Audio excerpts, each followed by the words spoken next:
Avec Michel Kazatchkine, immunologiste, ancien directeur du Fonds mondial de lutte contre le sida, comment voyez-vous la suite, Michel Kazatchkine? C'est de la recherche médicale que viendra la solution? Oui, c'est de la recherche médicale qui nous permettra de mettre au point un vaccin. Un vaccin dans, disons, 18 mois, 2 ans. Je suis assez confiant sur le fait que la communauté internationale pourra fabriquer ce vaccin. On pourra Qu'est-ce qui vous rend confiant là-dessus si vous le souhaitez. Qu'est-ce qui qui me vous rend rend confiant, c'est que l'on sait que les personnes qui guérissent de l'infection à coronavirus guérissent parce qu'elles fabriquent des anticorps qui bloquent le virus, des anticorps que nous appelons neutralisants, comme c'est le cas dans la grippe, comme c'est le cas dans la rougeole, comme c'est le cas dans la rubéole et de nombreuses maladies.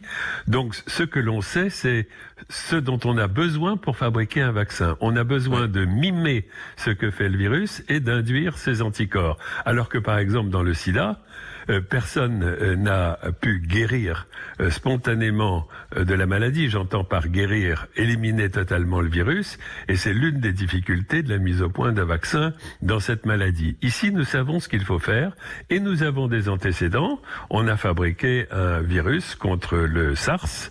Un vaccin contre le SARS. Il est arrivé un vaccin contre le SARS. Il est arrivé un peu tard, quand l'épidémie était déjà sur la fin, mais on a là affaire à deux virus qui sont cousins. Donc c'est ce qui me rend confiant. Et puis l'effort de recherche internationale est colossal. Oui, je ne sais pas. Est-ce qu'il y a un exemple dans le passé d'une telle conjonction de recherche, de scientifiques qui se mobilisent sur une seule maladie? Non, mais on n'est pas dans le passé, on est dans le présent et on est dans une crise mondiale gigantesque. Il y a déjà des dizaines de candidats vaccins qui se profilent. Il y en a 2 ou 3 qui sont déjà dans les premiers essais cliniques, qu'on appelle des essais de tolérance. Et si je dis 18 mois à 2 ans, c'est pas tellement parce qu'il faut imaginer et conceptualiser des modèles vaccinaux que c'est le temps nécessaire pour mettre au point un produit, le développer et faire les essais qui permettront de prouver son efficacité. Donc voilà à peu près le délai. Et dans ces 2 ans, il va falloir gérer l'épidémie. On sortira du déconfinement dès lors que le virus aura diminué sa vitesse de circulation entre les personnes. Cette vitesse de circulation que nous monitorons, que nous savons mesurer. Et donc les gens seront moins à risque qu'ils ne le sont maintenant.